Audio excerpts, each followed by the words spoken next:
نحمده ونصلي على رسوله الكريم اما بعد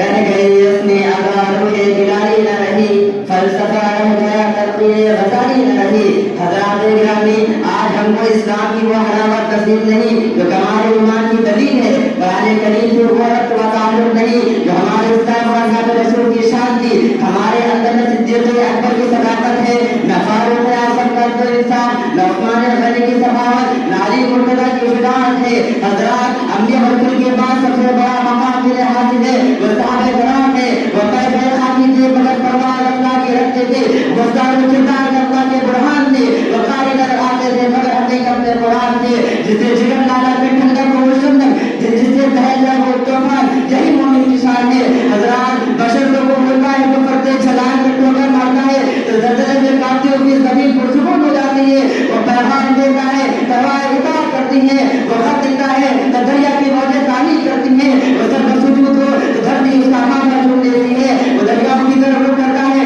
تو موجیں راستہ بنا دیتی ہیں یہ کوئی افسانہ نہیں ہے بلکہ تاریخ کا مندی مرمنی کرتا کیا ہے اگر یقین نہ آ رہا ہو تو 3 مارچ 1924 عیسوی پر اسلامی تاریخ کا جائزہ لو اور مسلم حکمرانوں کی زندگیوں کو آرام ڈھونڈ کر دیکھو تو ہمارا ماضی بڑا شاندار اور بڑا وفا نظر آتا ہے کیونکہ اگر ہم نے ایک طرف خلافہ اربعہ جیسے جاباز کے سالار ملتے ہیں تو دوسری طرف ایرانی تاج شاہی کو اسلام کے جنگوں پر ڈال دینے والا کعب بن ابی وقاص رضی اللہ عنہ نظر آتا ہے اگر ایک طرف بیان ہجری میں سربراہ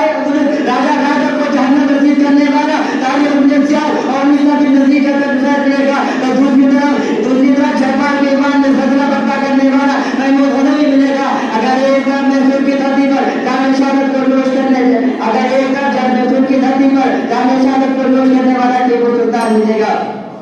حضرات یہ جو ہمارے اسلام جنہوں نے سمندروں میں چھلانگ لگا دی بحر ظلمات